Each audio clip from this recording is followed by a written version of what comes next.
They say some stories crackle before they burn. This one hums like a wire at midnight, charged, dangerous, and one touch away from a jolt. The whispers circle a familiar pair, Meghan Markle and Prince Harry. Not a sweet memoir excerpt. Not a polite sit-down. The talk online claims something sharper, colder, private matters turned public shadows. And whether you believe the rumors or not, the hush around them makes the air feel heavier. Allegations pour in, and the internet, always hungry, calls it betrayal dressed like confession. People point to a single spark. A message. A source. A tiny shove and suddenly the gossip mills grind with the names Meghan Markle and Prince Harry stamped on every wheel. The claim? That someone close let the most delicate pieces slip. Not a grand speech, just well-placed murmurs about insecurities, about intimacy, about medicine bottles and mirrors and the softest parts of a man's life. The crowd reacts the way crowds do, some gasp, some laugh, some choose sides before sunrise. Meanwhile, Prince Harry, in these versions of the tale, stands in a light no one deserves, gawked at, not greeted.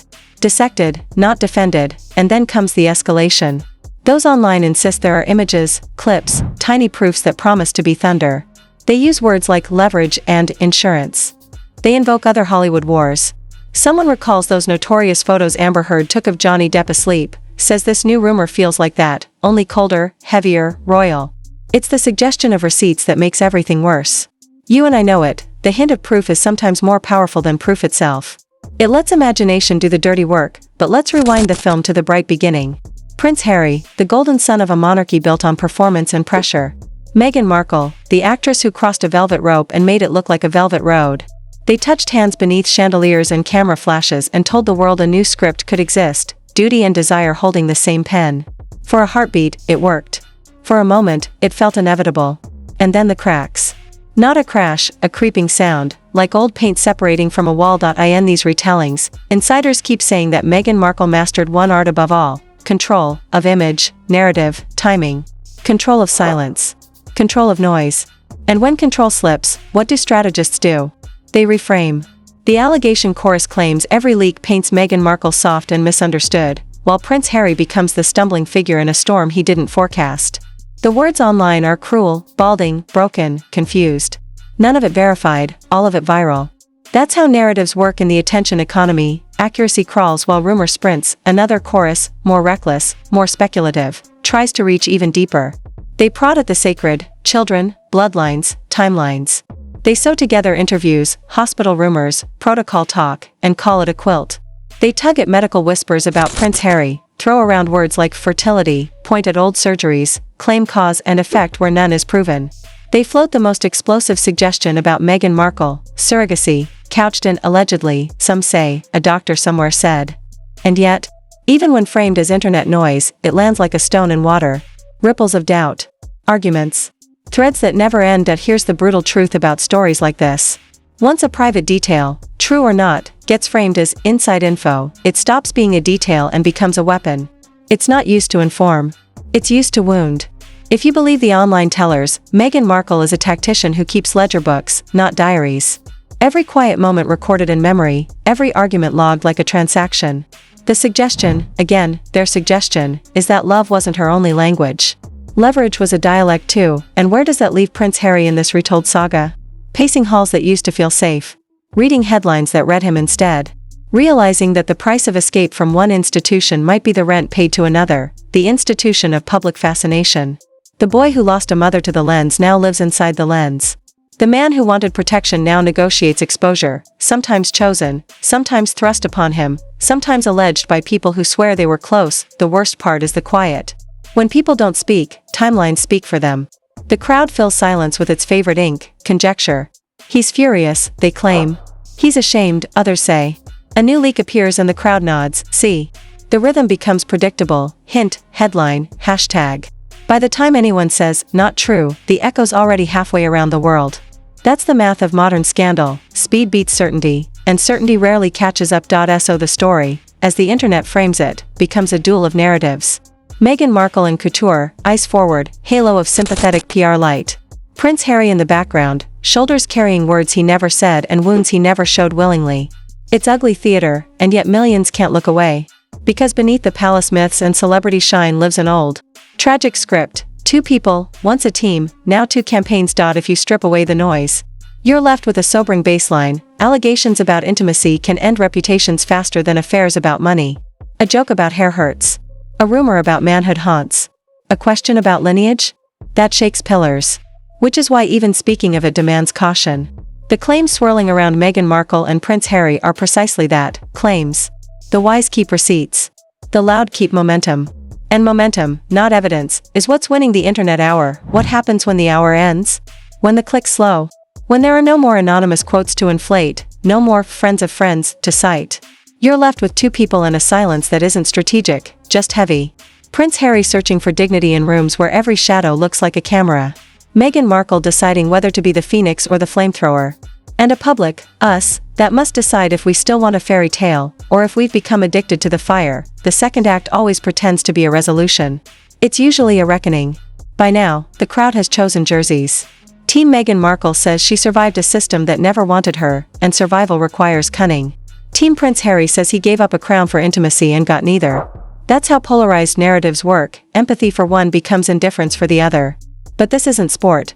It's two lives pulled through the teeth of a machine that needs drama to stay fed. The most radioactive thread in the rumor web is the so-called vault, those alleged clips people insist exist. The ones that would make any PR fixer reach for a resignation letter. Let's be real, even the suggestion of a video is often enough. You don't need to show the world a thing to let the world imagine everything. That's the genius and the cruelty of innuendo.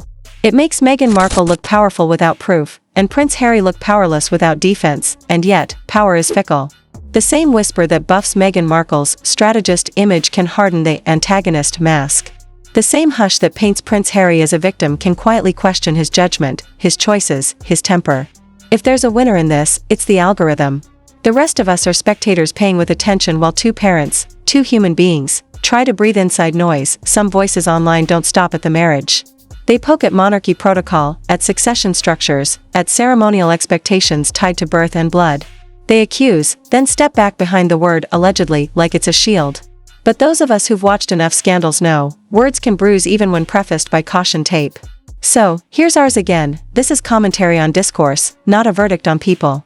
The claims about Meghan Markle and Prince Harry are contested, unverified, and often contradictory. Still, gossip has choreography. First, humiliate the image. Second, undermine the intimacy. Third, destabilize the family. The online narrative boxes Meghan Markle into that choreography: hairline jabs for Prince Harry, intimacy innuendo, then lineage landmines. It's the oldest play in the handbook of character war: hit identity, hit desire, hit legacy. Whether that's fair, factual, or fabricated is another matter entirely, but the pattern seduces the public because it promises a total collapse. People don't just want the fall. They want the blueprint. Where does consequence live? Imagine the private cost. Prince Harry, in these stories, is said to pace more, sleep less, revisit old habits to numb fresh noise. Is any of it confirmed? No. Is it believable to a public that's watched him speak openly about pain and coping? Too believable. And that's the trap. When a person has been honest about trauma, it's easy for the rumor mill to borrow that honesty and glue new fictions to it. The narrative sticks not because it's proven, but because it rhymes. And Meghan Markle? In the louder corners of the internet, she's recast as the general of a sleek campaign: precision leaks, timed quotes, calibrated silence, and then a sudden podcast soliloquy when empathy needs topping up. Is that branding or bravery? Manipulation or survival? Depends on who you already decided she is. That's the poison gift of polarized fame: evidence counts for less than allegiance. As lawyers sniff the air, because they always do when whispers outpace wisdom, the story shifts tone. Contracts. Custody. Confidentiality. Receipts.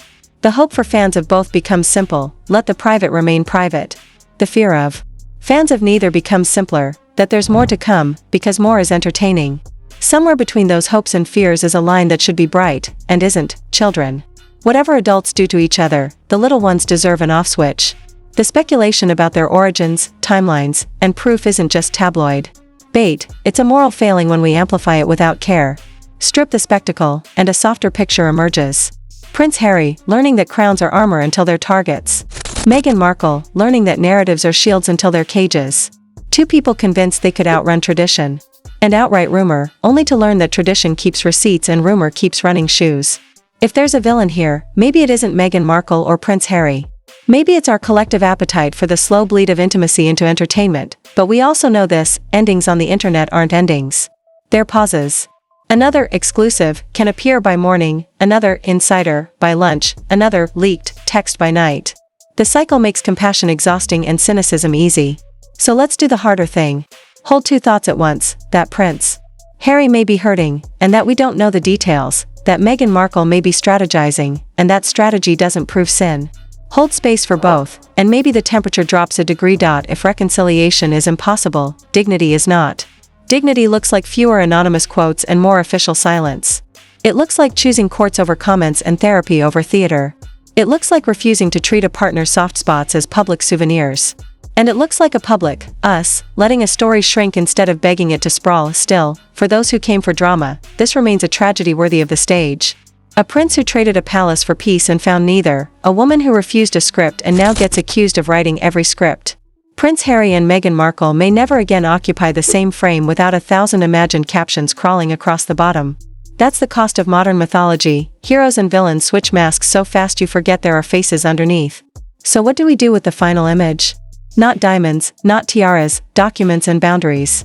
Not balcony kisses, closed doors and careful words. The fairy tale exited stage left, the adults entered, carrying lawyers and lullabies. And in the quiet between filings and headlines, the truth will do what truth always does: resist spectacle, demand patience, and arrive late. If you were there, what would you choose? The mic or the mirror? The last word or the first step away? For Prince Harry, perhaps it's learning that silence can be stronger than spin. For Meghan Markle, perhaps it's learning that power without mercy turns victories hollow. And for the rest of us, it's remembering that even the loudest allegations aren't verdicts, and that sometimes the bravest thing we can do with someone else's intimacy is nothing at all.